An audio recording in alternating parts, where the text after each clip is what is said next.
নদীর ধারে 6 বছরের মেয়ে শাপলার নিথর দেহ পড়ে আছে। ক্ষীণ চাঁদের আলোয় তার দেহ ঝলমল করছে।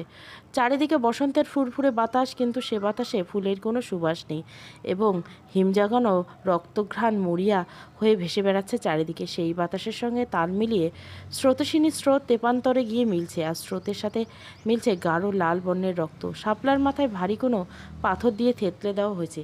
খুলিটা ফেটে মগজ এদিক সেদিক ছড়িয়ে আছে। নাম না জানা কয়েকটা পোকা মগজের চারিপাশে এলোমেলোভাবে ঘুরছে।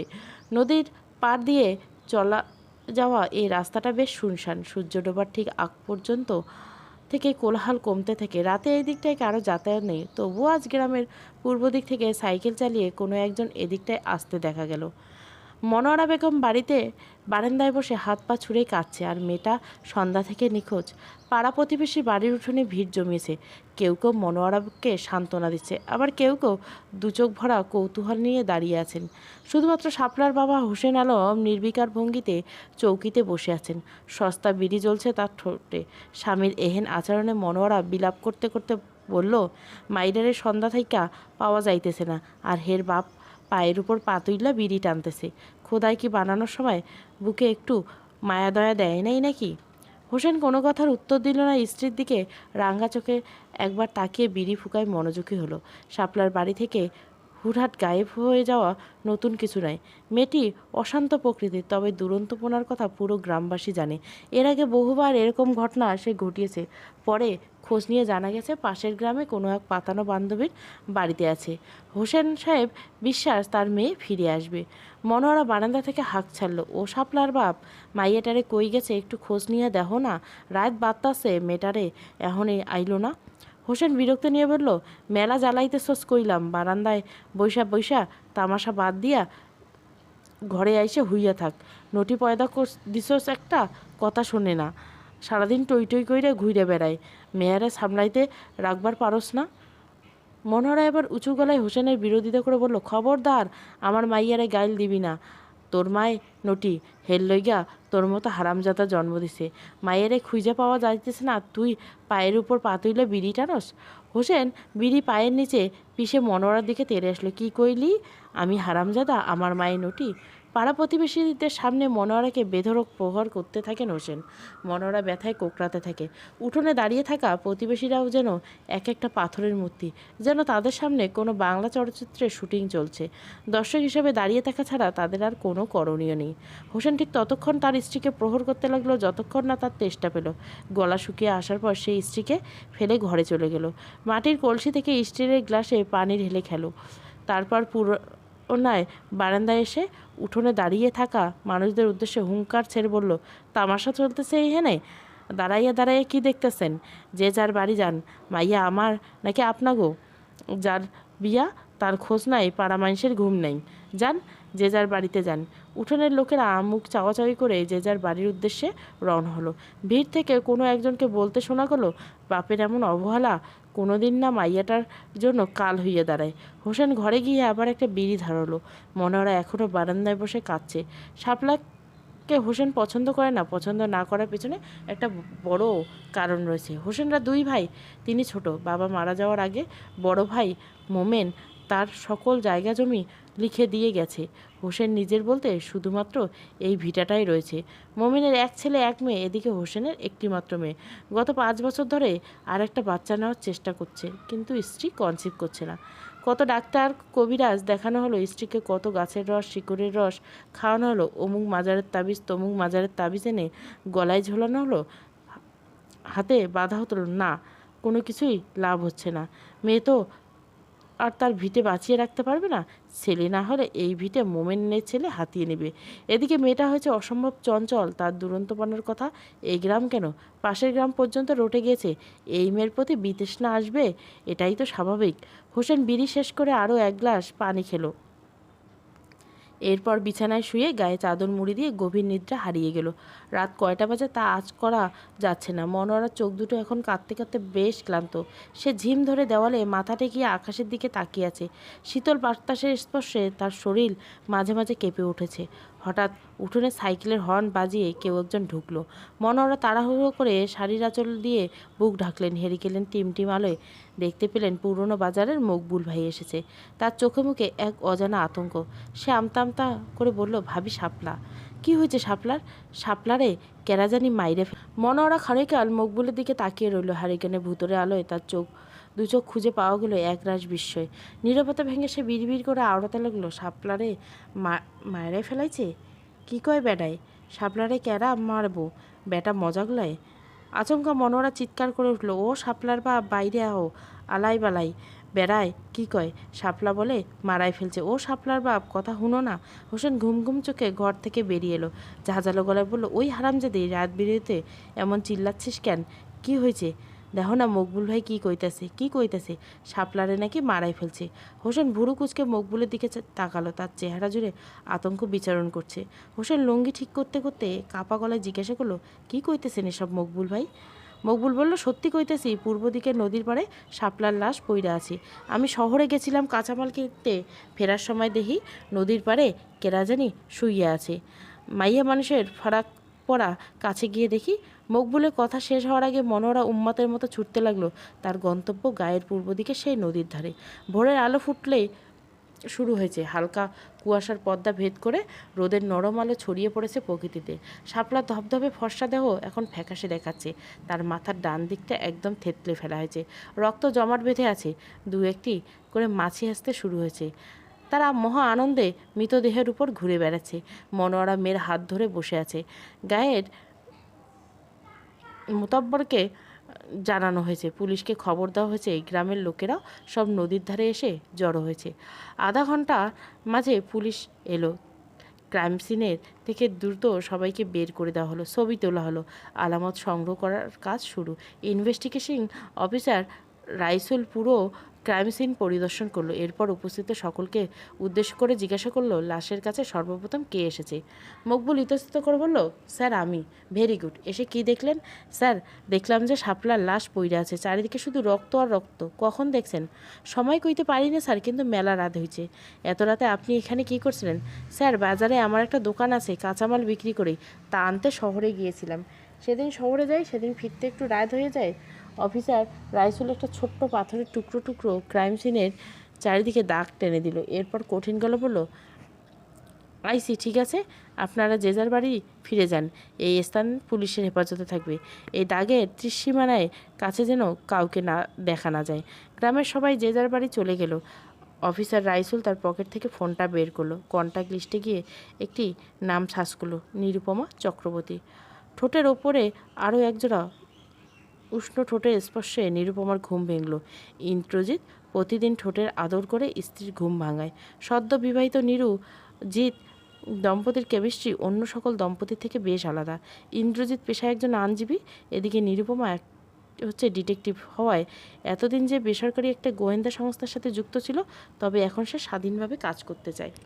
নিরুপমার চোখ পেলে মুচকে হাসি দিল। ইন্দ্রজিৎ বলল, ঘুম ভেঙেছে? ভেঙেছে। ইন্দ্রজিৎ কফির মগটা এগিয়ে দিয়ে বলল, এই নাও তোমার বেড কফি। মানুষ বেডটি খায় আর তুমি খাবে বেড কফি। নিরুপমা হাই তুলে বিছানায় বসতে বসতে বলল, তুমি কি সারা জীবন আমাকে বেড কফি খাওয়াবে ইন্দ্র? এমনটা ভাবার কোনো কারণ নেই।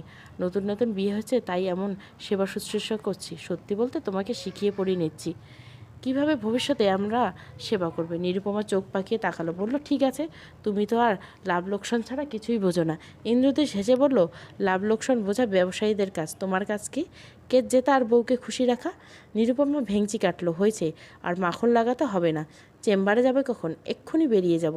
তুমি নাস্তা করছো? জি ম্যাডাম করেছি, আপনারটাও টেবিলে রাখা আছে, খেয়ে নিন। নিরুপমা বলল, so sweet of you. Indrajit সদর দরজা খুলতে খুলতে বলল, নিরু বের হচ্ছে, সাবধানে থেকো। নিরুপমা শুনতে পেল ইন্দ্রর গলার স্বর ধীরে ধীরে মিলিয়ে গেল। সে হাত জোর করে কপাল ঠেকিয়ে বলল, দুগ্গা দুগ্গা। নিরুপমা কফির মুখে এক চুমুক দিয়ে ফোন হাতে নিল। 3টা মিস কল উঠে এসেছে। মোবাইল স্ক্রিনে নাম দেখে তার শরীর শিহরণ বয়ে গেল। সে কফির মগটা টেবিলের উপর রেখে সাথে সাথে কল ব্যাক করলো। কিছুক্ষণ রিং হওয়ার পর অপর প্রান্ত থেকে মোটা গলার স্বর শুনতে পাওয়া গেল, মিসেস নিরুপমা চক্রবর্তী, কেমন আছেন? রাইসুল দাদা, আপনার কথার সুরে কেমন রহস্যের গন্ধ পাচ্ছে, আর রহস্যের গন্ধ পেলে আমার মন খারাপ থাকলেও ভালো হয়ে যায়। হা হা, হাজবেন্ড কোথায়? মাত্র চেম্বার গেল। ইন্দ্রজিৎকে আমার পক্ষ থেকে শুভেচ্ছা জানিও। স্মৃতি দর্শন কেসটা জিতে তোমার স্বামী তো দেশের মানুষের সামনে হিরো বনে গেল। অবশ্যই জানাবো, তবে কেস জেতাটা কখনো ইন্দ্রর কাছে মুখ্য বিষয় নয়। জনগণকে ন্যায় পাইয়ে দেওয়া তৃষ্ণায় কাতর ছেলেটা। বেশ বেশ, তা তুমি তোমার ফিরছো কবে? আপনি তো জানেন দাদা, কোনো সংস্থার সাথে কাজ করতে আমি ইচ্ছুক নই। অফিস পলিটিক্স ভালো লাগে না, নিজে কিছু করার চেষ্টা করছি। In that case I can help you. চারাবাড়ির এদিকে একটা মার্ডার হচ্ছে, 6 বছরের মেয়ে। আপাত দৃষ্টিতে মনে হচ্ছে মাথায় আঘাতের ফলে মৃত্যু হয়েছে, তবে লাশ ফরেন্সিক তদন্তের জন্য পাঠানো হয়েছে। রিপোর্টের অপেক্ষায় আছি। আমি আরও বেশ কয়েকটি কেস নিয়ে কিছু ছোটাছুটির মাঝে আছি। তুমি যদি চাও ইনভেস্টিগেশনের কাজটা করতে পারো। নিরুপমা চোখ চকচক করে উঠল। সে সাথে সাথে বলল, দাদা, ক্রাইম সিনের ঠিক পাশে দাঁড়িয়ে ইনভেস্টিগেশন অফিসার রাইসুল সিগারেট ফুঁকাচ্ছে। তিনি কিছুটা অন্যমনস্ক হয়ে আছেন। নরম আলোয় মাখা আজকের এই সকাল ভীষণ ঝলমলে প্রাণবন্ত। নদীতে ক্ষীণ স্রোত বহমান। এরকম সুন্দর একটা সকাল অসুন্দর এবং অশোভনীয় মুহূর্তের সাক্ষী হচ্ছে রাইসুলের। তার টিম এখনও ক্রাইম সিন পর্যবেক্ষণ করছে। কথায় আছে, there is no perfect crime, only imperfect investigation. তাই তদন্ত হতে হবে নিখুঁত। নিরুপমা ক্রাইম সিনে পৌঁছলো ঠিক 11টা 30 মিনিট। রাইসুল এগিয়ে এসে হাত মিলিয়ে তাকে স্বাগত জানালো। Hello Mrs Chakraborty, welcome back to the field. Nirupama হেসে উত্তর দিল, থ্যাংক ইউ দাদা। আসতে কোনো সমস্যা হয়নি তো? না না, কোনো সমস্যা হয়নি, ঠিক আছে, বাকি কথা পরে হবে। Let's get back to work. Raisul নিরুপমাকে নিয়ে ক্রাইম সিনের সামনে গেল। বলল, একবার ভেতরে গিয়ে দেখে এসো। ইতিমধ্যে ক্রাইম সিনের চারিদিকে হলুদ রঙের ফিতা দিয়ে ব্যারিকেড দেওয়া হয়েছে। নিরুপমা হলুদ ফিতার ধারে তার নিচ দিয়ে ক্রাইম সিনে প্রবেশ করলো। শাপলার লাশ যেখানে ছিল সেখানেই চক দিয়ে এঁকে রাখা হয়েছে। নিরুপমা লক্ষ্য করলো লাশের মাথায় ঠিক পাশে চক দিয়ে একটা বৃত্ত আঁকা আছে। সে জিজ্ঞাসা করলো, এখানে কি ছিল? পাথর। ক্রাইম সিন থেকে পাওয়া একমাত্র বস্তু যার সাহায্যে মার্ডার হয়েছে। পাথরটি পরীক্ষার জন্য ফরেন্সিককে পাঠিয়ে দিয়েছি। 24 ঘন্টার আগে ফরেন্সিক থেকে রিপোর্ট পাওয়া যাবে বলে মনে হয় না। ঠিক আছে। নিরুপমা ক্রাইম সিন থেকে বের হয়ে বলল, আমি তাহলে গ্রামের সবার সাথে একটু কথা বলে দেখি। এত বড় দুর্ঘটনা ঘটে গেল, কার মনে অবস্থা কেমন তা জানার প্রয়োজন। রাইসুল তার টিম থেকে জাফর নামের একজনকে ডাক দিল। নিরুপমা, ইনি অফিসার জাফর, নতুন জয়েন করেছেন ইনভেস্টিগেশনের সময়। ইনি তোমার সাথে থাকবেন। ওকে দাদা, ঠিক আছে। এই টেরিটরি এখন তোমার। তুমি তোমার তদন্তের কাজ শুরু করো। You will take over phone, sure. Raisul তার জিপে নিয়ে বসলো। জাফর নিরুপমাকে জিজ্ঞাসা করলো, ম্যাডাম, প্রশ্নপর্বের কাজটা কি ভিকটিমের বাসা থেকে শুরু করবেন? নিরুপমা মিষ্টি হেসে হ্যাঁ সূচক মাথা নাড়ালেন। মনোয়ারা কান্না করছে।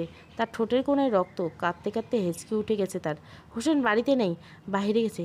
তবে যাকার আগে মনোয়ারাকে প্রহার করতে ভুলেনি। প্রহার করার কারণ, মনোয়ারা দুপুরে রান্না করতে চায়নি।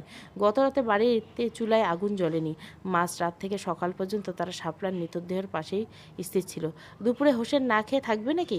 কপালে ছিল তাই মেয়ে মারা গেছে, হোক সে খুনের শিকার। মামলা মোকদ্দমার ঝামেলা হোসেন চায় না। অফিসার জাফর বাড়ির উঠোনে দাঁড়িয়ে হাঁক ছাড়লো, কেউ আছেন? মনোয়ারা রান্নাঘর থেকে বেরিয়ে এলো। কাঁপা কাঁপায় জিজ্ঞাসা করলো, জি। জাফর নিরুপমাকে দেখে বলল, ম্যাডাম, আপনার সাথে একটু কথা বলবেন। মনোয়ারা কপালে ঘোমটা ঠিক করতে করতে বলল, কী বিষয়? আপনার মেয়ে শাপলার বিষয়ে। মনোয়ারার মুখ অন্ধকার নেমে এলো। সে নিচু স্বরে বলল, আমার স্বামী অহন বাড়িতে নাই, যখন আইব তার লাগে কথা কইন। এই বিষয়ে আমি কিছু কইতে পারুম না। নিরুপমা মনোয়ারার দিকে এগিয়ে গেল। ভুরু কুচকে জিজ্ঞাসা করলো, আপনার ঠোঁটের পাশে কী হয়েছে? রক্ত জমে আছে কেন যে? মনোয়ারা ইতস্তত করে বলল, কিছু হয় নাই, আপনারা এখন যান, আমি ব্যস্ত আছি। নিরুপমা বলে, দেখুন, আপনার মেয়েকে কেউ নৃশংসভাবে হত্যা করছে। আপনি চান না আপনার মেয়ের খুনি শাস্তি পাক? মনোয়ারা গাল গড়িয়ে পানি পড়ল। সে হেসে বলল, আফা, চাওয়া নেওয়ার হিসাব বাদ দিছি মেলা আগে। আমার জীবনে আর কোনো চাওয়া পাওয়া নেই, আপনারা চইলে যান।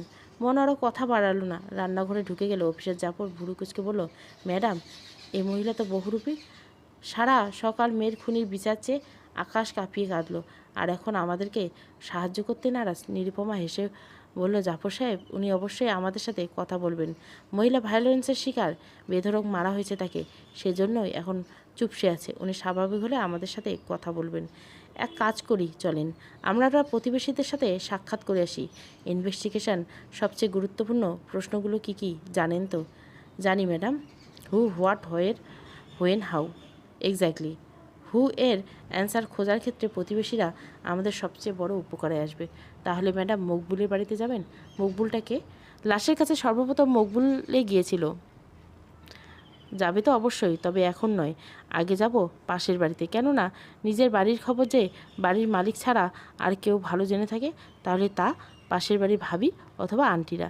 জাফর হেসে বলল। নিরুপমা জাফরকে নিয়ে পাশের বাড়িতে গেল। বাড়ির মালিক মনির এবং তার স্ত্রী রমলা দুজনকে সেখানে পাওয়া গেল। তারা সাদরে নিরুপমা এবং জাফরকে বসার ব্যবস্থা করে দিল। মনির ব্যস্ত হয়ে স্ত্রীকে বললেন, কই গো, স্যার ম্যাডামের জন্য খাবার পানির ব্যবস্থা করো। নিরুপমা বলল, না না, এত আয়োজন করার প্রয়োজন নেই, আমরা এমনি কথা বলতে এসেছি। মনির বলল, তা যে কাজে আসেন, গ্রামে আমার একখান ইজ্জত আছে না? আমার বাড়িতে আইয়া না খাইয়ে যাবেন, এ আমি সহ্য করিম না। নিরুপমা অসহায় ভঙ্গিতে জাফরের দিকে তাকালো। জাফর একটু কঠিন গলায় মনিরকে বলল, দেখেন আমাদের হাতে সময় কম, খাবারের ব্যবস্থা করার দরকার নেই, আপনার স্ত্রীকে ডাকুন, আমরা কথা বলে চলে যাব। মনির নাছরবান্ধা, 1 কাপ চা হলেও খেতে হবে। অবশেষে নিরুপমা এবং জাফর দুজনে চা খেতে রাজি হলো। কিছুক্ষণের মাঝে মনিরের স্ত্রী রমলা বড় প্লেটে 2 কাপ চা আর বিস্কুট নিয়ে উঠোনে এলো। নিরুপমা চায়ের একটি কাপে চুমুক দিয়ে জিজ্ঞাসা করল, আচ্ছা, শাপলার সাথে তার বাবা মার সম্পর্কটা কেমন ছিল? রমলা বলল, মায়ের সাথে সম্পর্ক ভালো ছিল, মায়ের অনেক আদর কিন্তু বাপটা ভালো না। জাফর বলল, কেন ভালো না কেন? রমলা বলল, মায়েটারে হুদাও মারত, আর বউরে তো প্রতিদিন মারে। আজকে একটু আগে বাড়ির উঠানে কি হুড়াহুড়ি নিয়ে লাগছিল। এবার রমলার গলার স্বর একটু নিচু করে বলল, হের নেশাপানি খাওয়ানোর স্বভাব আছে, মেয়ে মানুষের দোষও আছে। উত্তরে যে খারাপ পাড়া আছে না, হেনে তার যাতায়াত আছে। নিরুপমা সব কিছু বুঝে ফেলেছে, এমনভাবে মাথা নাড়ালো। মনির জাফরের দিকে তাকিয়ে বলল, আসলে স্যার, জায়গা জমি নিয়ে ভাইয়ের মধ্যে একটু সমস্যা আছে। বাপে মরণের আগে জায়গা জমি সব বড় পোলার নামে লিখে দিয়ে গেছে। থাকার মধ্যে শুধু ওই ভিটাটাই আছে। তাও হের বড় ভাই দিন কয়েক আগে আইয়া চিল্লি কইরে গেছে, এই ভিটায় তার পোলার নামে লিখে দিতে কয়। এহন হোসেন পোলা থাকলে এই ভিটা বাঁচাইতে পারত। মেয়েটা হওয়ানোর পর থেকে চেষ্টা করতেছে বাচ্চা নেওয়ার, কিন্তু বাচ্চা হয় না। রমলা ভীতকণ্ঠা বলল, হবে কেমনে? হের বউ তো খারাপ বাতাস লাগছে। নিরুপমা ভুরু কুচকে বলল, মানে? হ্যাঁ পা, হের বউ নাকি রাত বেরোতে গ্রামে ঘুরতে দেখা যায় সাদা কাপড় পইরা। আপনি কখনো দেখেছেন? না। নিরুপমা মনিরকে উদ্দেশ্য করে বলল, ভিটামাটি কেন রাখতে পারবে না? আইন অনুযায়ী তো 1/2 সম্পত্তির মালিকানা শাপলা পেত। মনি হেসে বলল, দেশে কি আইন আছে আপা? সম্পত্তির মামলা হইল অভিশাপের মতো। যে পরিবারে এই অভিশাপ লাগে, সেই পরিবারে নাইরা কইরে ছাড়ে, টাকা পয়সা চুষে লয়। নিরুপমার কথার সাথে পুরোপুরি অমত প্রকাশ করতে পারল না। মুসলিম আইন সম্পর্কে তার কিছুটা জ্ঞান অর্জনের সুযোগ হয়েছে ইন্দ্রজিতের কাছ থেকে। সে মাথা নাড়িয়ে মনিরের সাথে একমত প্রকাশ করল। মনির ক্ষণিককাল চুপ থেকে বলল, আপা, একখান কথা কইতে চাই। কি কথা? ওই মুদির দোকানদার মকবুল নিয়ে। নিরুপমা জিজ্ঞাসা করলো, কি করছে মকবুল? মনির বলল, মকবুলের সাথে হোসেন মিয়ার ঝামেলা হয়েছে মাঝখানে। কি নিয়া? মনির ইতস্তত করে বলল, ঘটনা বেশি দিন আগে না আফা, এই তো মাস কয়েক হইব। সপ্লারে হের মা ভর দুপুরে বাজারে পাঠাচ্ছিল লবণ আনার জন্য। বাজার আবার দুপুরের পর শুনশান থাকে, মানুষজন খুব বেশি থাকে না। সেরি লবণ আনতে গেছিল, সেই সুযোগ মকবুল কুকামে লাগাইল। নিরুপমা জিজ্ঞাসা করলো, কেমন কুপা? মনিরের স্বভাবের দোষ আছে, দোকানে দরজা অর্ধেক লাগাইয়া মাইয়াটারে ওই সব জায়গায় হাত দিছে। মানে বুঝেন তো কোন সব জায়গার কথা কইতেছি? নিরুপমা হ্যাঁ সূচক মাথা জাগালো। জাফর বলল, তারপর কি হয়েছে? আল্লাহর কি রহমত দেখেন, গ্রামের আরেক মহিলা এইটা দেখে চিল্লায় লাগাই দিছিল। শাপলার বাড়িতে খবর পাঠানো ছিল, হোসেন বাজারে এসে মকবুলকে মারবার গেছিল। নিরুপমা অবাক হয়ে বলল, হোসেন সাহেব মারতে গেছিল? হ্যাঁ গেছিল, লোকের মুখে শুনেছি 2 গা লাগাইছে। মকবুল নাকি রাগে কী সব কইছে। জাফর জিজ্ঞাসা করলে, কি বলেছে? মনির এবার হেসে বলল, বুঝেন না স্যার, গ্রামের মানুষ কিছু হইলে খালি মাইরে ফেলানোর ভয় দেখায়। বুঝলাম। নিরুপমা চায়ের কাপ রেখে উঠে দাঁড়ালো, বলল, ধন্যবাদ আপনার সহযোগিতা করার জন্য। মনির বাড়ি থেকে বের হতে হতে জাফর বলল, ম্যাডাম, মকবুল অবশ্যই আমাদের সাসপেক্টের মাঝে জায়গা করে নিয়েছে। নিরুপমা হেসে বলল, একটা মার্ডার কেসে ভিকটিমের সাথে জড়িত সবাই সাসপেক্ট, কারণ কাউকে মার্ডার করার জন্য পিওর মোটিভ লাগে। ম্যালাফাইড ইনভেস্টিগেশনের প্রয়োজন। ম্যালাফাইড ইনভেস্টিগেশন কি জানো তো? জি ম্যাডাম। Bad faith. এক্স্যাক্টলি। এখন আমাদের খুঁজে বের করতে হবে ব্যাড ফেথের সাথে নিখুঁত মোটিভে কে এমন কাজ করলো? ম্যাডাম, আপনি কি এখন আবার শাপলাদের বাড়ি যাবেন? না জাফর, আমি বাড়ি ফিরে যাব। বাড়ি ফিরবেন? হ্যাঁ, কেস স্টাডি করার জন্য আমার একটু নিজস্ব সময় দরকার। ঠিক আছে ম্যাডাম, চলুন, আপনাকে জিপে করে বাড়িতে পৌঁছে দিয়ে আসছি, চলুন। নিরুপমা বাড়ি ফিরে ঠান্ডা পানি দিয়ে গোসল সেরে নিল। এরপর রান্নাঘরে গিয়ে 1 কাপ কফি বানালো। তারপর তার ছোট্ট স্টাডি রুমটায় গিয়ে গুটি গুটি পায়ে এগিয়ে গেল। নিরুপমা স্টাডি রুমটি বাড়ির পূর্ব দিকে। এই রুমটি আগে স্টোর রুম ছিল। স্টোর রুমকে নিজের মতো করে সাজিয়ে নিয়ে এসেছে। তবে মজার বিষয় হলো, এই রুমে কোনো ইলেকট্রিসিটির কানেকশান নেই। সন্ধ্যার পর নিরুপমা স্টাডি রুমের চতুর্দিকে দেওয়ালে ঝোলানো হারিকেনের টিমটিম আলো জ্বলে। প্রচণ্ড গরমে সে ঘামত্ত অবস্থায় কেস স্টাডি করে যায় আপন মনে। আজ স্টাডি রুমের আরামদায়ক চেয়ারে বসে সে চোখ বুজে রইল। হয়তো শারীরিক দুর্বলতার কারণে তার কাল ঘুমের মতো এলো। কিন্তু আধো ঘন্টা ঘুম জাগানো অবস্থায় সে ভয়ঙ্কর একটা স্বপ্ন দেখো। নিরুপমা দেখল নদীর পাড়ে সাদা শাড়ি পরনের একজন মহিলা ধীর গতিতে হাঁটছে। নিরুপমা কৌতূহল এড়োতে না পেরে তার পিছু নিল। কিছুটা যাওয়ার পর মহিলাটি আচমকা দাঁড়িয়ে গেল। নিরুপমা নরম গলায় জিজ্ঞাসা করলো, কে ওখানে, কে ওখানে? সাদা শাড়ি পরা মহিলাটি উত্তর দিল না, ঠায় দাঁড়িয়ে রইল। নিরুপমা পুনরায় জিজ্ঞাসা করলো, এত রাতে আপনি নদীর ধারে কি করছেন? মহিলাটি এবারও কোনো উত্তর দিলেন না। তবে তার মুখ থেকে গড়গড় জাতীয় অদ্ভুত শব্দ বের হতে লাগলো। নিরুপমা এবার ঘাবড়ে গেল। সে উত্তেজিত হয়ে মহিলাটির খুব কাছাকাছি চলে আসলো। এমতো অবস্থায় মহিলাটি তার দিকে ফিরে তাকালো। মহিলার চেহারা দেখে নিরুপমার দম বন্ধ হয়ে এলো। সে কোনোভাবেই নিঃশ্বাস নিতে পারছিল না। নিজের সাথে যুদ্ধ করতে করতে নিরুপমার ঘুম ভেঙে যায়। সে চোখ মেলে দেখে প্রকৃতি সন্ধ্যার চাদরে জড়িয়ে গেছে। থোকায় থোকায় অন্ধকার। দূরের মসজিদ থেকে আজানের সুর ভেসে আসছে মন্দিরের ঘণ্টার ধ্বনি। হঠাৎ নিরুপমার গা শিউরে উঠল। এই কেসের প্রথম ক্লু মনে হয় সে খুঁজে পেয়েছে। নিরুপমা স্টাডি রুম থেকে বের হয়ে জাফরকে ফোন করলো। ম্যাডাম জাফর, হোসেনের বড় ভাই কোথায় থাকে? কি করে ডিটেলস বের করো। আমরা আগামীকাল তার সাথে কথা বলতে যাব। শাপলার বাড়িতে যাবেন না ম্যাম? অবশ্যই যাব, তবে আমার মনে হচ্ছে হোসেনের বড় ভাইয়ের বাড়িতে গেলে আমি কিছু গুরুত্বপূর্ণ ইনফরমেশন পাবো, যা আমাকে এই কেস সলভ করতে সাহায্য করবে। ঠিক আছে ম্যাডাম। নিরুপমা ফোন কেটে দিল। সাথে সাথে ডোরবেল বাজলো। নিরুপমা দরজা খুলে ইন্দ্রজিৎ ঢুকলো। তার হাতে ফুলের তোড়া। নিরুপমা ভুরু কুঁচকে বলল, ফুলের তোড়া কেন? আজকে কি কোনো বিশেষ দিন? ইন্দ্রজিৎ অবাক হয়ে বলল, হ্যাঁ অবশ্যই। তুমি ভুলে গেছো? নিরুপমা চিন্তায় পড়ে গেল। সে আসলে মনে করতে পারছে না আজকে তার জন্মদিন না, তাদের অ্যানিভার্সারি না। তাহলে আজকে কী এমন বিশেষ দিন? ইন্দ্রজিৎ ফুলের তোড়া নিয়ে হাজির হলো। নিরুপমা আকুতি করে বলল, ও ইন্দ্রজিৎ, আজকে কী দিন বলো না গো।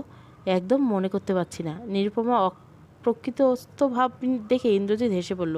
নিরুপমার কপালে ছোট্ট একটি চুমু এঁকে বলল, আমার বউটা তার নিজস্ব ফিল্ডে ফিরেছে। ফুল আনার জন্য এর চেয়ে বড় কোনো দিন বা উপলক্ষের প্রয়োজন হয়? কংগ্রাচুলেশন। নিরুপমা চোখ আনন্দে ভিজে উঠল। পরের দিন হোসেনের বড় ভাই মোমেনের বাড়ির সামনে পুলিশ গাড়ি এসে থামালো। মোমেন অবাক দৃষ্টি মেলে তাকিয়ে আছে। তার অবাক হওয়ার কারণ বাড়ির সামনে পুলিশ গাড়ি এসে থামা নয়। তার অবাক হওয়ার কারণ পুলিশের জিপ থেকে একজন মহিলা নেমে এসেছে। মোমেনের নিকট মেয়ে মানুষ সংজ্ঞা মানে সে হেসেল ঠেলবে জাতীয়। এসব কেস কাছারির সমস্যা কেন দেখবে? এজন্য মেয়ে মানুষদের উচ্চশিক্ষিত হওয়া উচিত না। এতে লাভের চেয়ে ক্ষতি বেশি। খবরদারি শুরু করবে। এই জাতীয় মহিলাদের জন্য দেশে ডিভোর্স সংখ্যা এত বেশি। নিরুপমা মোমেনের সামনে গিয়ে দাঁড়াতে এসে জাফরের দিকে তাকিয়ে সালাম জানালো। আসসালামু আলাইকুম স্যার। ওয়ালাইকুম সালাম। ওই কেরা কনে আসোস? স্যার, বসার ব্যবস্থা কইরা দেই। উঠোনে একটা চেয়ার ফেলা হলো। জাফর নিরুপমার দিকে তাকিয়ে ব্যস্ত হয়ে বলল, ম্যাডাম আপনি বসুন। মোমেন একটু ইতস্তত করে বলল, ইয়ে মানে স্যার, আপনি দাঁড়িয়ে মহিলা মানুষকে বসতে দিলেন যে? জাফর ধমক দিয়ে বলল, মহিলা মানুষকে বসতে দিলাম মানে? আপনি চিনেন উনিকে? আপনার ভাতিজি মানে শাপলার মার্ডার কেসের প্রধান ইনভেস্টিগেশন অফিসার। কথা না বাড়িয়ে আরেকটা চেয়ারের ব্যবস্থা করে দিন জলদি। ধমক খেয়ে মোমেন চুপসে গেল। সে দ্রুত আরেকটা চেয়ারের ব্যবস্থা করে দিল। এরপর নিরুপমা তার জিজ্ঞাসাবাদ শুরু করলো। ভালো আছেন মোমেন সাহেব? অনিচ্ছের সত্ত্বে মোমেন বিরস মুখে উত্তর দিল, জি।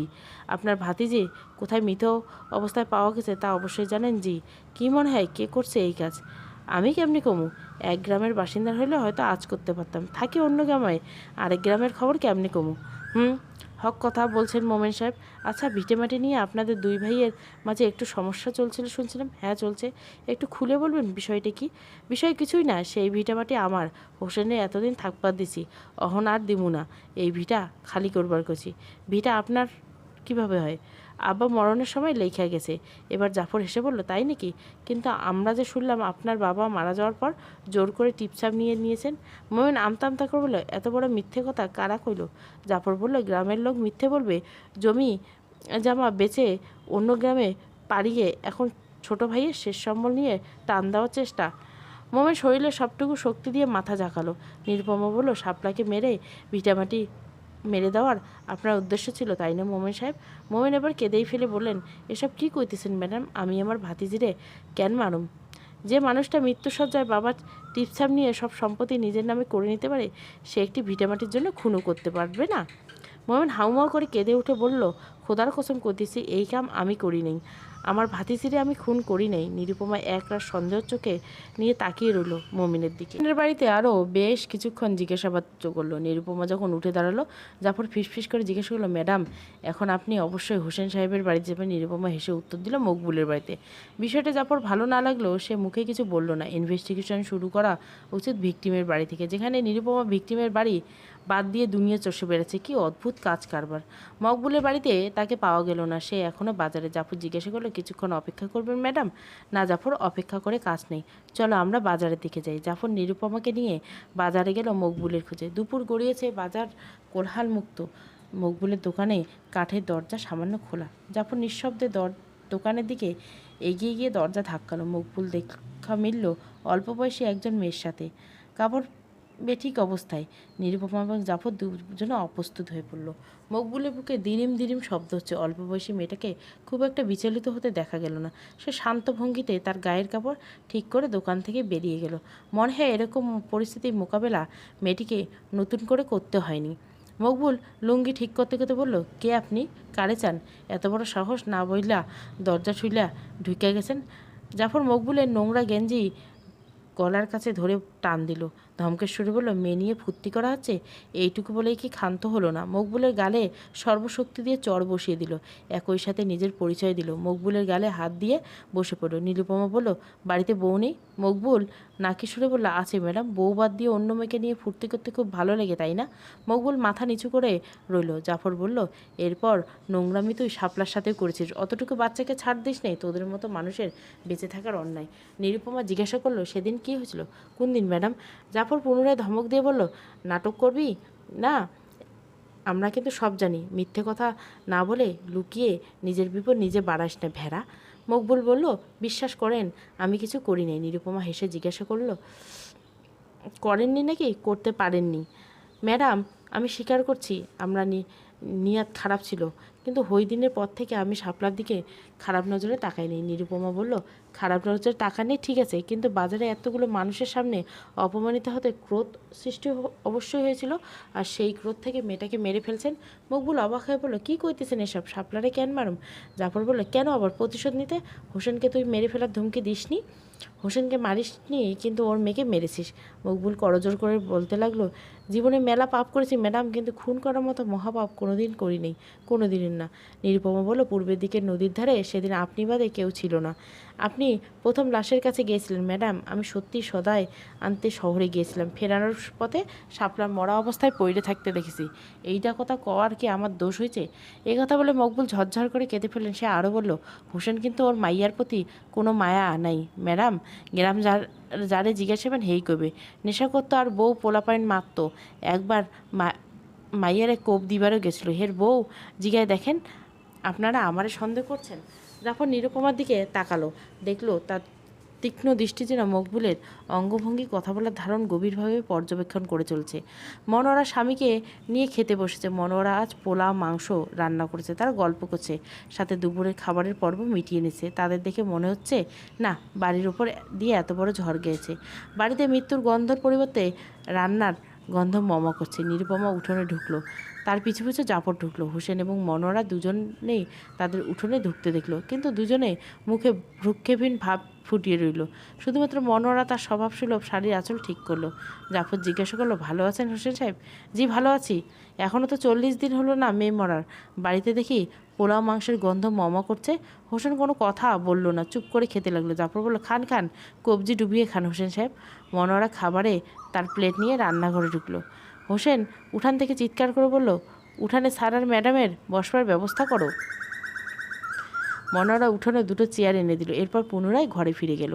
নিরুপমা একটা জিনিস লক্ষ্য করলো, মনোয়ারা সব কাজ বা হাত দিয়ে করে, নিরুপমা মাও সব কাজ বা হাত দিয়েই করতো। জাফর হোসেনকে অবাক হয়ে জিজ্ঞাসা করলো, আপনার মেয়েকে খুন করা হয়েছে আর আপনি নিশ্চিন্তে পোলাও মাংস খাচ্ছেন? হোসেন খুব স্বাভাবিক কণ্ঠে উত্তর দিল, আমি যদি এখন মন কালা করে বসে থেকে আমার মাইয়ারে কি ফিরে পাবো? জাফর বলল, ফিরে পাবেন না ঠিক আছে, তাই বলে কি আপনাদের মাঝে কোনো অনুভূতি কাজ করছে না? হোসেন বলল, যা চলে গিয়েছে তা নিয়ে পইড়ে থাকার মতো মানুষ আমি না। নিরুপমা আর চোখে তাকালো মনোয়ারার দিকে। মনোয়ারা উঠানে চেয়ার পেতে বারান্দায় ফিরে গেছে, মেঝেতে জড়সড় হয়ে বসে আছে, কিন্তু সে জাফর বা নিরুপমা কারো দিকেই তাকাচ্ছে না। সে উদাস ভঙ্গিমায় তাকিয়ে আছে দিগন্তে। মনোয়ারার চেহারার মাঝে শূন্যতা চেয়ে আছে। নিরুপমা ধীর পায়ে মনোয়ারার কাছে গেল, উঁচু বারান্দায় তার পাশেই বসলো। মনোয়ারা তার স্বভাব মতো শাড়ির আঁচল ঠিক করতে লাগলো। নিরুপমা নরম কণ্ঠে জিজ্ঞাসা করলো, ভালো আছেন? মনোয়ারা উত্তর দিল, জি ভালো আছি। নিরুপমা বলল, শাপলাকে খুনিকে আমরা দ্রুত সম্ভব ধরে ফেলব। মনোয়ারা হেসে বলল, ওর খুনিরে ধরবার পারবেন না। নিরুপমা অবাক হয়ে বলল, কেন ধরতে পারবে না? ওরে কোনো মানুষ খুন করে নাই, খুন করছে সাদা শাড়ি পরা ভূত। সাদী শাড়ি পরা ভূত? ভূত বলে কিছু নাই। আপনারা শিক্ষিত মানুষ, আপনাকেও এইটা মনে হইব, কিন্তু এই গ্রামে একটা সাদা শাড়ি ভূত আছে, সে সাদা শাড়ি পরে ঘুরে বেড়ায়। নিরুপমা দেখলো মনোয়ারার চোখ জোড়া চকচক করছে। সে বোঝার চেষ্টা করলো মনোয়ারা মন গড়া কোনো কাহিনী শোনানোর চেষ্টা করছে কিনা, কিন্তু মনোয়ারা কেন মন গড়া কাহিনী শোনাবে নিরুপমাকে? তার স্বামীকে বাঁচানোর জন্য? হাজারটা প্রশ্ন মাথায় চরকির মতো ঘুরপাক খাচ্ছে নিরুপমার। মাথা ব্যথা করছে তার। চারিদিকে এত সাসপেক্ট, মোমেন, মকবুল, এমনকি হোসেন নিজেও সাসপেক্টেড তালিকায়। বারবার কোনো একটা ক্লু সে অনিচ্ছায় এড়িয়ে যাচ্ছে, কিন্তু সেই ক্লুটা কি? জিজ্ঞাসাবাদ শেষ করে প্রচণ্ড মাথা ব্যথা নিয়ে নিরুপমা বাড়ি ফিরল। ফ্রেশ হলো না, বিছানায় গায়ে এড়িয়ে দিল। টানা 2 ঘন্টা ঘুমানোর পর মাথা ব্যথার নিবৃত্তি ঘটল। নিরুপমা রোজকার মতোই 1 কাপ কফি নিয়ে স্টাডি রুমে ঢুকলো। সাদা রঙের বোর্ডে কালো মার্কা দিয়ে 3 জন সাসপেক্টের নাম লেখা, মকবুল, হোসেন এবং মোমেন। 3 জন সাসপেক্টের নিচে খুনের মোটিভ কী হতে পারে তা উল্লেখ। নিরুপমা প্রায় 1.5 ঘন্টা নিজের স্টাডি রুমে কাটালো, এরপর বেশ ফুরফুরে মেজাজে বেরিয়ে এলো। পরদিন সকালে নিরুপমার ঘুম ভেঙে জাফরের ফোন পেয়ে সে ঘুম জড়ানো কণ্ঠে জিজ্ঞাসা করলো, হ্যাঁ জাফর বলো। একটা দুঃসংবাদ আছে ম্যাডাম। কি দুঃসংবাদ? আর একটা মেয়ের লাশ পাওয়া গেছে। কি বলেন? কোথায়? গ্রামের পূর্ব দক্ষিণে একটা ছোট্ট জঙ্গলের মতো আছে, সেখানে পাওয়া গেছে। মেয়ের বয়স শাপলার বয়সী ম্যাডাম। নিরুপমা চুপ করে রইল। ফোনের অপর পাশে নীরবতার কারণ বুঝতে পেরে জাফর বলে, ম্যাডাম আপনার আজকে আসার দরকার নাই, আমি ক্রাইম সিনে স্টাডি করে আপনাকে ইনফরমেশন পাঠিয়ে দেবো। এভাবে হয় না জাফর, আমি যাব, তুমি গাড়ির ব্যবস্থা করো। জাফর বলল, জি ম্যাডাম। গ্রামের লোকেরা ভয়ে গুটিসুটি মেরে দাঁড়িয়ে আছে। পরপর 2টো খুন হয়ে গেল, এরকম ঘটনা এই গ্রামে আগে কখনো হয়নি। লাশের চারিপাশে পুলিশ হলুদ ফিতা দিয়ে ব্যারিকেড দিয়েছে। নিরুপমা এসে ক্রাইম সিন পর্যবেক্ষণ করলো। এই মেয়েটাকেও মাথায় আঘাত করে মেরে ফেলা হয়েছে, ঠিক যেভাবে শাপলাকে খুন করা হয়েছিল। নিরুপমা এবং জাফর মিলে উপস্থিত লোকদের জিজ্ঞাসা করলো। সবার একই কথা, এই কাজ কোনো অশরীরীর। সাদা শাড়ি পরে নদীর পাড়ে সে ভেসে বেড়ায়, সেই ভূত বা পেতাত্তা এভাবে খুন করে। জাফর নিরুপমাকে আলাদা করে ডেকে ফিসফিস করে বলল, ম্যাডাম কি মনে হয় পরপর 2টো খুন, তাও আবার একইভাবে? গ্রামের কি এই বাচ্চা মেয়েগুলো কোনো সিরিয়াল কিলারের পাল্লায় পড়লো না তো? নিরুপমা বলে, বুঝতে পারছি না জাফর, তবে এটুকু বুঝতে পারছি এই গ্রামের মেয়েগুলো ভয়ঙ্কর বিপদে আছে, এরা কেউ নিরাপদ নয়। জাফর বলে, ম্যাডাম বিষয়টা তো সবাইকে জানানো উচিত। চিন্তিত স্বরে নিরুপমা বলল, সে তো আমিও জানি জাফর, কিন্তু গ্রামের প্রতিটি মানুষ পরপর 2টি খুনের কারণে ভয়ে অস্থির। এর মাঝে যদি কথা উল্লেখ করা যায় তবে পরিস্থিতি হাতের বাইরে চলে যাবে। জি ম্যাডাম, কী করা যায়? রাতে যদি এখানে পুলিশের টহলের ব্যবস্থা থাকতো ভালো হয় ম্যাডাম। ঠিক আছে, আমি রাইসুলদার সাথে এই বিষয়ে কথা বলছি। নিরুপমা সাসপেক্টদের তালিকায় এবার আরেকজন আগন্তুক যুক্ত হলো। স্টাডি রুমের সেই সাদা বোর্ডে মকবুল, হোসেন এবং মোমেনের পাশে একটি প্রশ্নবোধক চিহ্ন, যার মোটিভ নিরুপমার অজানা। ইনভেস্টিং অফিসার রাইসুল গ্রামে পুলিশের টহলের ব্যবস্থা করে দিলেন। অবশ্য তারা প্রয়োজন ছিল না, গ্রামের লোকেরা বেশ সচেতন হয়ে গেছে। সন্ধ্যার আগে আজ বাজার একদম ফাঁকা। অন্যদিন 2-1টি দোকান খোলা থাকে, রেডিও অশ্লীল সব গান বাজিয়ে গভীর রাত পর্যন্ত তাস খেলে। সে সকল দোকানের মালিকেরা আজ সূর্য তার নীড়ে ফেরার আগেই বাড়ি ফিরেছে। কোলাহলময় এই গ্রাম যেন মৃত্যুপুরী রূপ নিয়েছে। শুকতারার দেখা তখন পূর্ব আকাশে মিলছে, একটু পরে ফজরের আজান দিবে। টহল শেষে পুলিশরা বেশ ক্লান্ত, চোখ বুজে এসেছে সবার। এরই মাঝে একজন কনস্টেবল বাথরুমে চাপল। সে পুলিশের জিপ থেকে নেমে পাশে একটি গাছের গোড়ায় দাঁড়িয়ে প্রকৃতির ডাকে সাড়া দিতে গেল। ঠিক এমন সময় সে দেখল নদীর ধারে সাদা শাড়ি পরিহিত একটি অবয়ব হাঁটছে। অবয়ব দেখে ঠাহর করা যাচ্ছে না সে পুরুষ নাকি নারী। তাকে দেখে মনে হচ্ছে সে পা ফেলে হাঁটছে। তাকে দেখে মনে হচ্ছে সে ভাসছে। কনস্টেবল দৃশ্যটির দিকে মারাত্মক ভয় পেল এবং উক্ত স্থানে জ্ঞান হারালো। কনস্টেবল দাঁড়িয়ে আছে, থরথর করে কাঁপছে। নিরুপমা শীতল কণ্ঠে জিজ্ঞাসা করলো, জল খাবেন? কনস্টেবল হ্যাঁ সূচক মাথা নাড়ালো। তাকে জল খেতে দেওয়া হলো। দক্ষিণ দিক থেকে দমকা হাওয়া তেড়ে আসছে। দমকা হওয়ায় শরীর হিম হয়ে যাচ্ছে। নিরুপমার মনে হচ্ছে বাতাসে মৃত্যুর গন্ধ পাচ্ছে সে।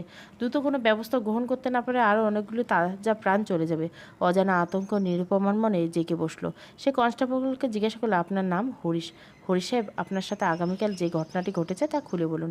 আমি রিকোয়েস্ট করে বলছি, ঠিক যা ঘটেছে সেটি শেয়ার করবেন, বানিয়ে কিছু বলবেন না। হরিশ মাথা নেড়ে বলল, যে আচ্ছা। শুরু করুন ম্যাডাম। গতকাল রাতে শেষ ভাগে আমার খুব জোরে ইয়ে চাপে মানে ম্যাডাম করছেন কেন? যা বলতে চান সোজাসুজি বলুন। গতকাল রাতে শেষ ভাগে আমি মূত্র বিসর্জন দিতে যাই ম্যাডাম। হরিশের কথা শুনে নিরুপমা হাসি পেল বটে, তবে বহু কষ্টে সে হাসি চেপে রাখলো। যাই হোক, কর্মক্ষেত্রে প্রফেশনাল নামক বস্তুটা বজায় রাখা জরুরি।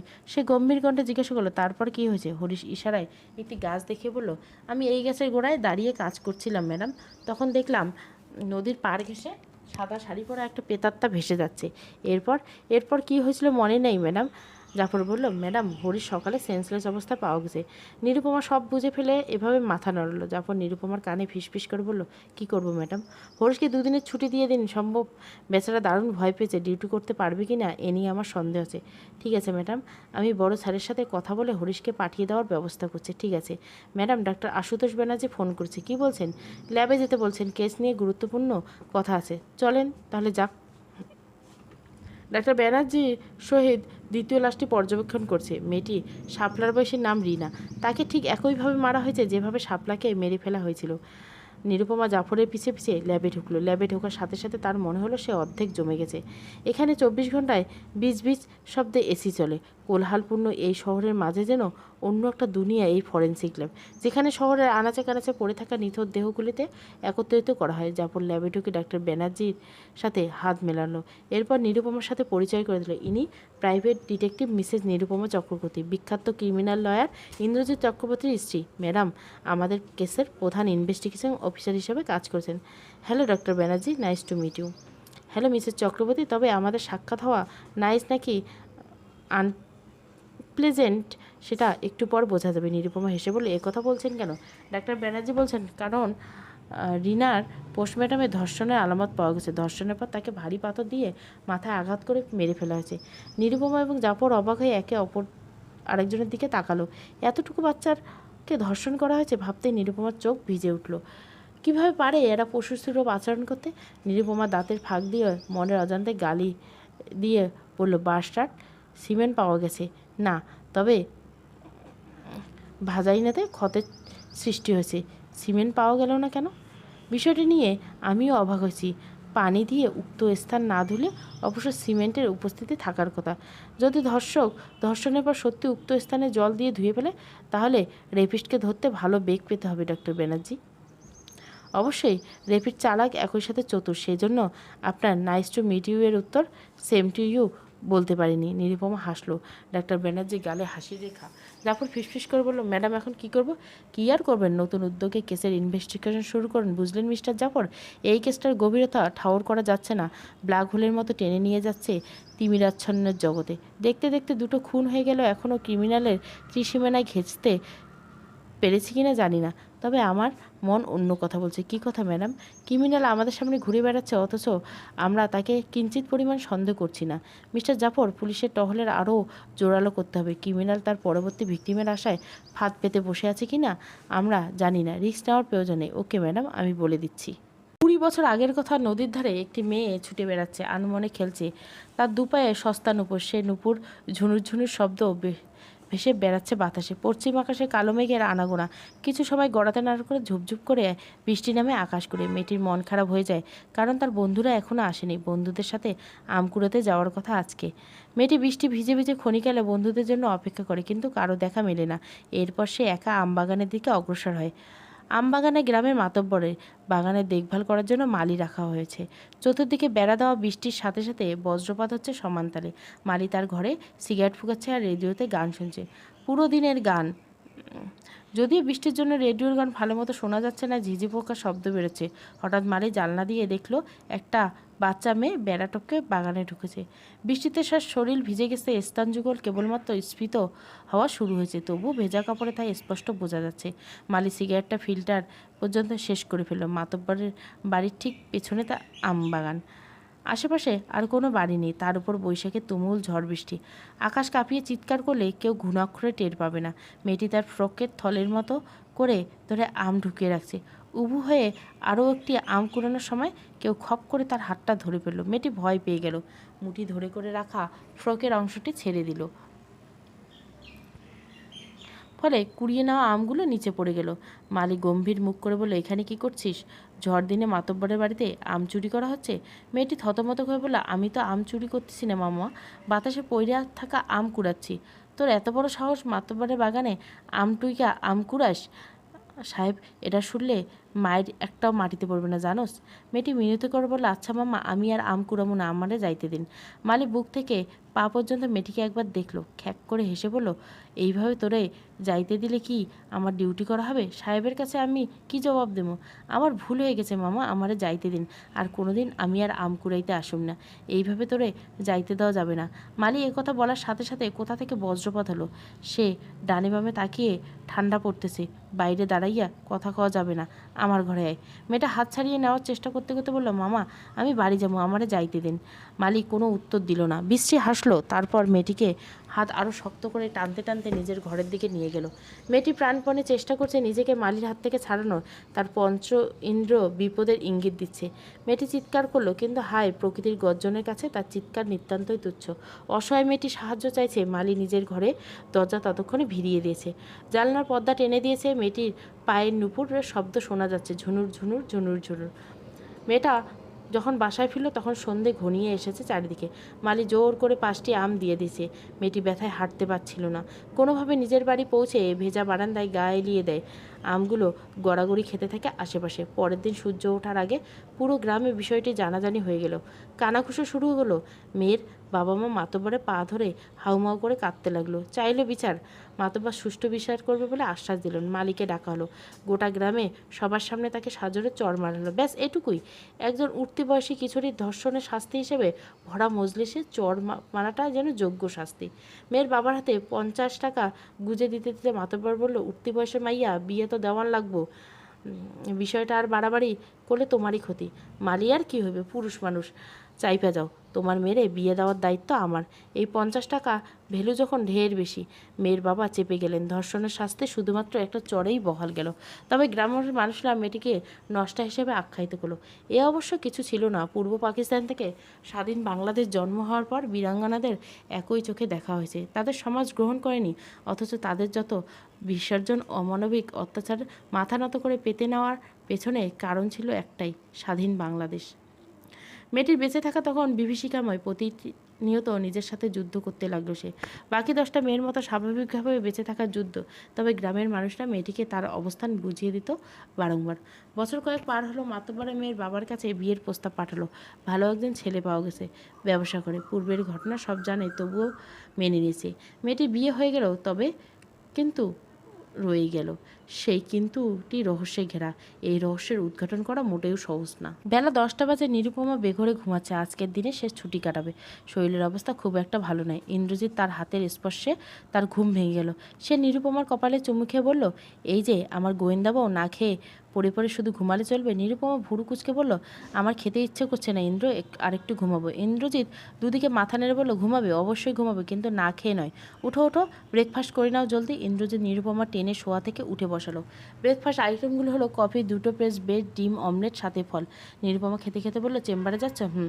তোমার রানিং কেসটা নিয়ে কথা বলা হলো না এখনো। ফ্যাক্ট খুব ইন্টারেস্টিং। স্বামী স্ত্রীর মাঝে ঝগড়া চলছিল। এক পর্যায়ে স্বামী তার রাগ ধরতে না পেরে হাতের কাছে থাকা কাচের গ্লাস দিয়ে স্ত্রীর মাথায় আঘাত করে, অ্যান্ড গেট শট। স্ত্রীর সাথে সাথে মারা গেছে। রাইট? তার মানে মার্ডার কেস? Not really. আমার মনে হচ্ছে কলপাবল হেমিসাইড, মার্ডার নয়। কলপাবল হেমিসাইড কি? দেখো, একটা মার্ডার বা খুন করার ক্ষেত্রে ইন্টেনশনাল অনেক গুরুত্বপূর্ণ বিষয়। প্রতিটি পদক্ষেপ তোমার পূর্ব পরিকল্পিত হতে হবে।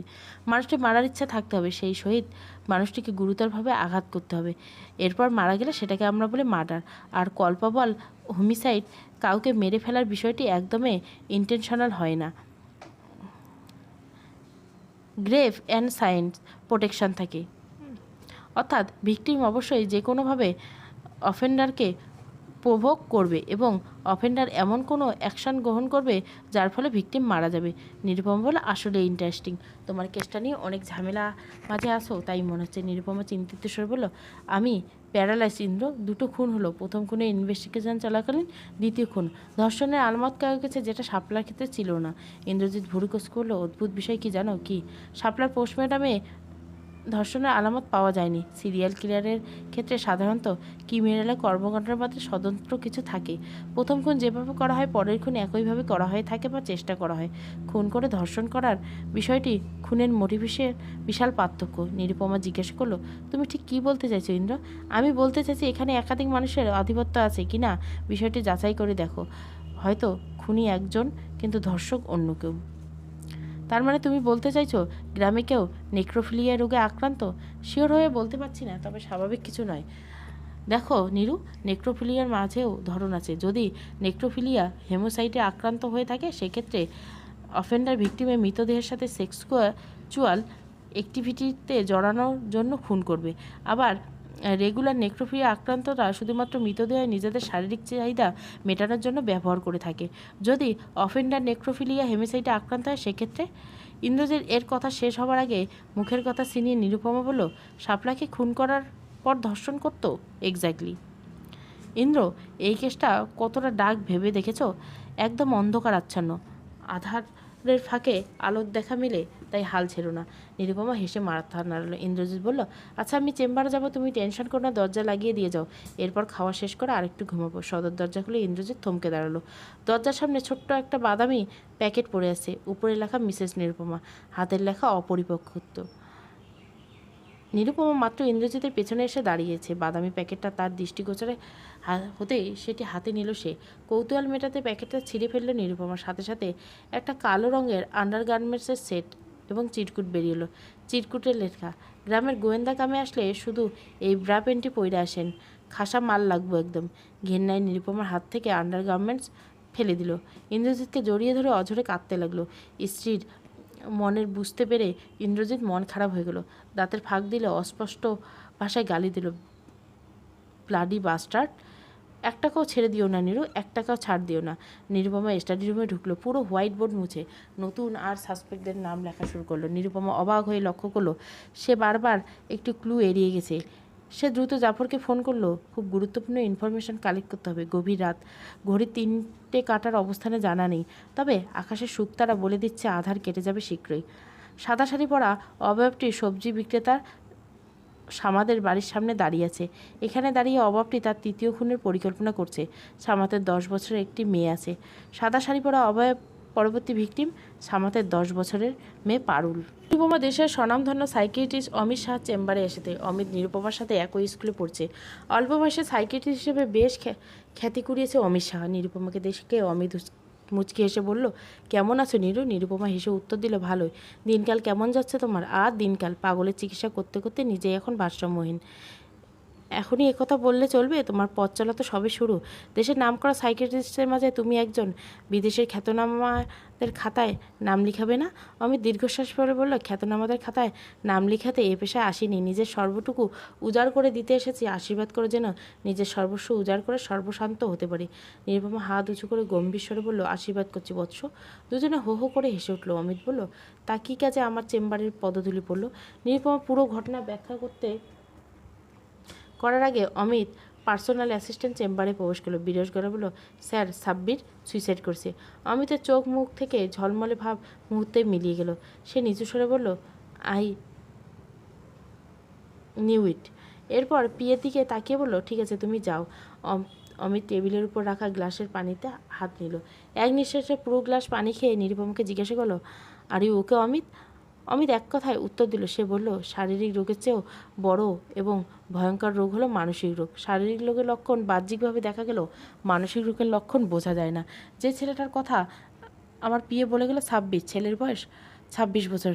সে সিজোফ্রেনিয়াতে আক্রান্ত ছিল। এই টার্মটার সাথে তুমি কি পরিচিত? না।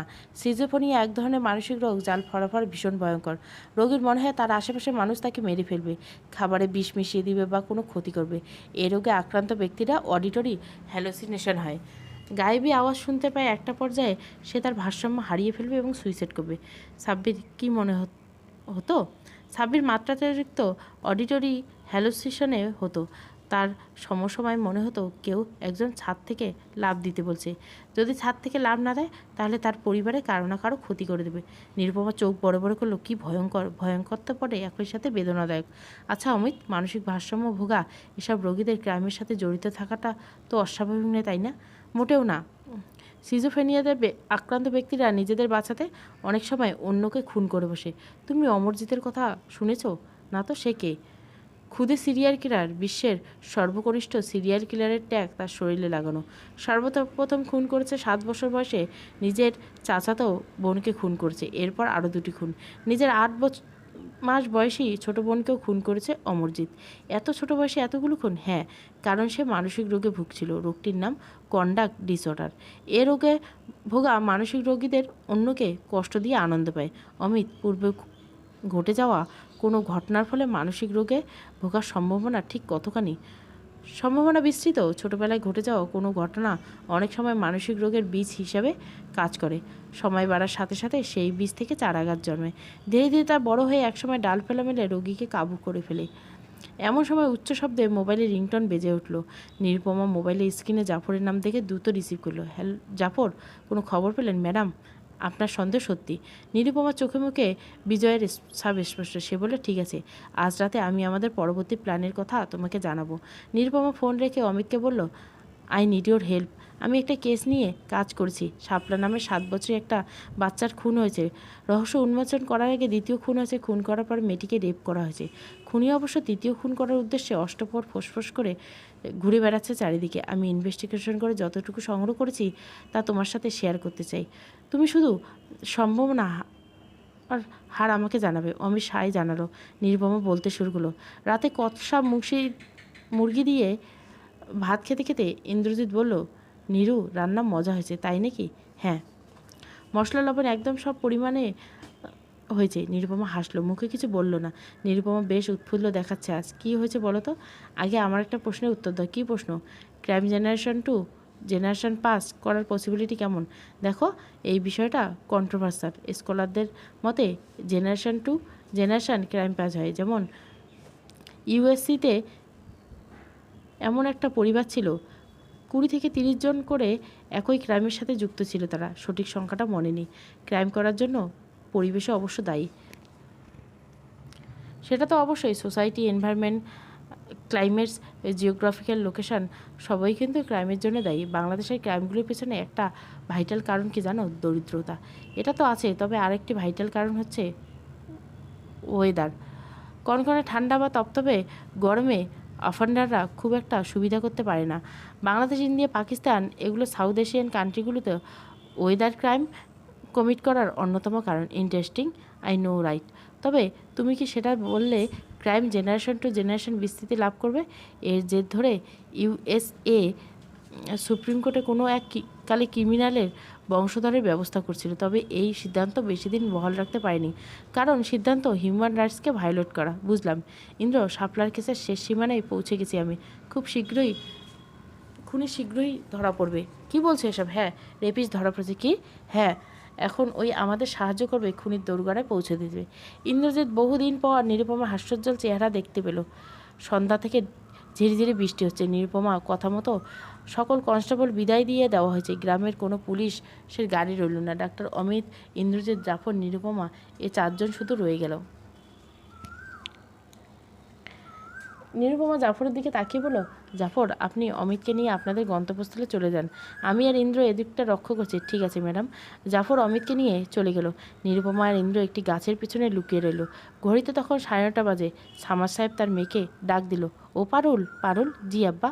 মকবুলের দোকানে যা, একটা বাদামি রঙের প্যাকেট দিব, হেইডা লইয়া যা। সামাদের গলার স্বর শুকনো শোনা গেল। আচ্ছা আব্বা, বলে পারুল বাড়ির বাইরে বেরিয়ে এলো। বাড়ির পাশের ঝোপে পারুলের জন্য অপেক্ষা করছিল মনোয়ারা। পারুল বাড়ি থেকে একটু দূরে যেতেই সে পেছন থেকে পারুলের মুখ চেপে ধরল। পারুল অসহায়ের মতো হাত পা ছুটতে থাকে, নিজেকে ছাড়িয়ে নেওয়ার বৃথা চেষ্টা করে, তবে ফলাফল ব্যর্থতার দুয়ারে গিয়ে মিলে যায়। জাফরের কল পেয়ে নিরুপমা ইন্দ্রজিৎকে বলল, ইন্দ্র, শি ইজ কামিং। তারা দুজনে সেই স্থান পরিত্যাগ করলো। মনোয়ারা পারুলকে নিয়ে নদীর ধারে চলে এসেছে। নিজেকে ছাড়িয়ে নেওয়ার যুদ্ধে পরাজিত হয়ে পারুল এখন ক্লান্ত। মনোয়ারা বাম হাত দিয়ে পাথর তুলে যেই পারুলের মাথায় মারতে যাবে, সাথে সাথে জাফর এসে তার হাত ধরে ফেলল। ইন্দ্রজিৎ আর নিরুপমা তার সাথে যোগ দিল। মনোয়ারা মুখ দিয়ে অদ্ভুত শব্দ করছে, পাগলের মতো হাত পা ছুটছে। নিরুপমা অমিতের দিকে ইশারা করলো। অমিত প্যাকেট থেকে একটা সিরিঞ্জ বের করলো। ছোট্ট কাচের শিশি ভেঙে ঘুমের ওষুধের সিরিঞ্জ ভরে মনোয়ারার হাতে পুশ করলো। মনোয়ারার শরীর ধীরে ধীরে নিস্তেজ হয়ে গেল। হোসেন সামাদ দূর থেকে দাঁড়িয়ে পুরো ঘটনা পর্যবেক্ষণ করছে। বিপদ কেটে গেছে বুঝতে পেরে দুজনে স্পটে চলে আসে। সামাদ দৌড়ে এসে নিজের মেয়েকে জড়িয়ে ধরলো, হাউমাউ করে কেঁদে ফেললো। জাফর সামাদ সাহেবের পিঠ গোছে চাপড়ে দিয়ে বলল, আপনি একজন যোদ্ধা মশাই, আপনার সাহায্য ছাড়া রহস্যের জট খোলা সম্ভব হতো না। নিরুপমার গায়ে মনোয়ারা ঢলে পড়েছে। সে জাফরকে উদ্দেশ্য করে বলে, জিপের ব্যবস্থা করো, আমাদের দ্রুত হসপিটালে যেতে হবে। নিরুপমা ইনভেস্টিগেশন অফিসার রাইফুলের সামনে বসে আছে, তার হাতে এক কাপ চা। রাইফুল বলল, কংগ্রাচুলেশন নিরুপমা, তোমার প্রথম ইনভেস্টিগেশন কেস আর তুমি খুব সুন্দরভাবে সলভ করেছো। নিরুপমা হেসে বলল, ধন্যবাদ রাইফুল দাদা, কিন্তু জটিল কেস কিভাবে সলভ করলে বলো তো? এক রাতে রহস্যের জট খুলে গেল রাইসুল দাদা। আসলে প্রতিদিন ক্রাইমের ক্লু আমাদের চোখের সামনে ঘোরাফেরা করে, আমরা এড়িয়ে যাই কীভাবে? তবে বলছি শোনো, গ্রামের সবার সাথে কথা বলে এটুকু বুঝতে পেরেছিলাম তারা কেউ অন্তত খুনের সাথে জড়িত না। তবে শাপলার মায়ের আচরণ আমার কাছে অদ্ভুত লেগেছে। মেয়ের মৃত্যু খুব একটা কাবু করতে পারেনি। তার ফ্যাকাশে চেহারা, উদাসীনতা, জেস্চার সব কিছু মানসিক রোগের দিকে ইঙ্গিত করেছে। এটা ছিল প্রথম ক্লু।